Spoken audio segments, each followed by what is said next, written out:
Majelis Ta'lim Al-Muslimat yang dirahmati oleh Allah Subhanahu wa taala. Alhamdulillahirabbil alamin, ya, kembali kita masuk dalam kajian kita yaitu tentang materi kita, yaitu berjudul tentang kerukunan umat beragama. Yang mana ini adalah merupakan spesialisasi saya sebagai seorang penyuluh agama Islam dan PNS di Kementerian Agama Kota Tanjung Balai. Kemudian wilayah kerja saya di Kua, Kecamatan Tanjung Balai Utara. Kemarin kita sudah membahas tentang bagaimana cara kita untuk mengatasi konflik kerukunan umat beragama di sekitar kita. Ada kemarin kita bahas tentang masalah faktor agama, kemudian ada terkait tentang faktor non agama. Kemudian pada hari ini kita akan berbicara tentang faktor universal, yang mana secara faktor universal ini adalah secara garis umum bagaimana kita bisa mengedepankan yang namanya sikap untuk saling menghargai satu sama lain, dengan tujuan untuk bagaimana supaya kita dapat untuk menciptakan kedamaian, ketentraman di sekitar kita, khususnya di kampung kita, bahkan di negara kesatuan Republik Indonesia. Kembali kepada topik tentang kerukunan, bahwasanya di dalam Al-Quran surah Al-Kafirun sudah jelas dikatakan bahwasanya lakum dinukum waliyadin, untukmu agamamu, untukku agamaku.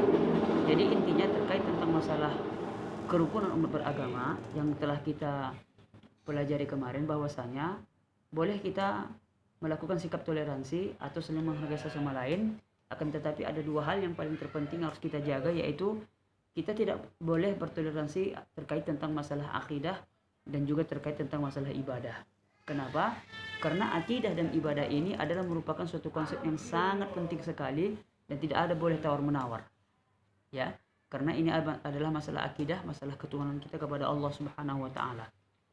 Kemudian selanjutnya bahwasanya yaitu dari segi universal, kita sudah melihat dalam surah Al-Fatihah dikatakan bahwasanya alhamdulillahirabbil alamin, yang artinya adalah segala puji bagi Allah Tuhan semesta alam.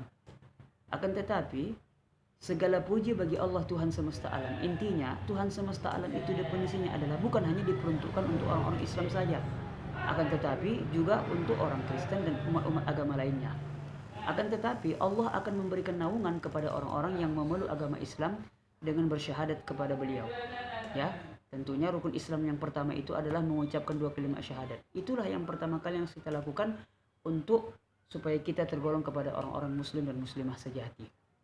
Maka daripada itu, ya, kita harus mengedepankan sikap toleransi secara umum, ya.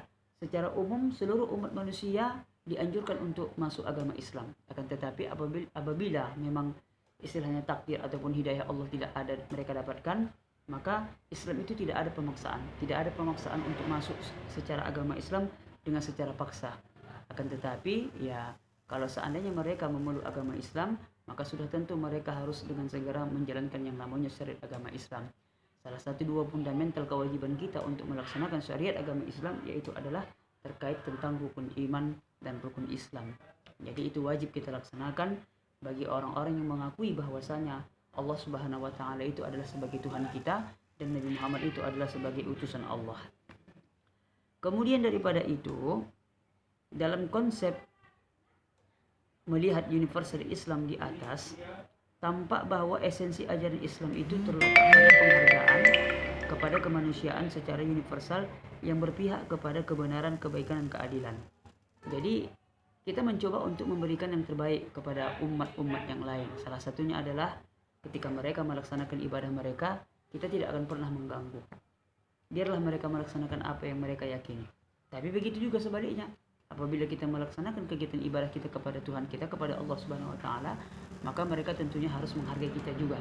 Jadi apabila sikap seperti ini dapat kita laksanakan dengan sebaik mungkin, kita menghargai mereka, mereka menghargai kita, maka mudah-mudahan suasana kondusif di suatu kampung itu maka akan terlaksana dengan baik.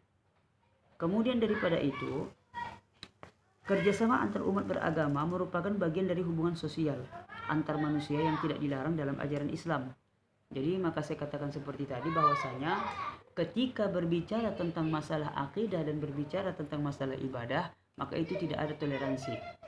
Tapi terkait tentang muamalah, tentang kebiasaan kita, contohnya saling menolong satu sama lain, kemudian saling yang memberikan semangat, memberikan motivasi. Kemudian kalau misalkan ada tetangga kita yang non muslim yang memerlukan bantuan kita, boleh kita bantu. Kalau untuk setakat itu, insya Allah ajaran agama kita masih memperbolehkan. Akan tetapi kalau berbicara tentang masalah akidah dan ibadah, itu tidak boleh kita lakukan. Karena sudah jelas di dalam Al-Quran surah Al-Kafirun mengatakan, lakum dinukum waliyadin. Sesungguhnya agamamu itu untukmu dan agamaku untukku. Jadi tidak ada kaitan tentang masalah kita harus mengikuti agama yang lain dan mereka juga mengikuti agama kita.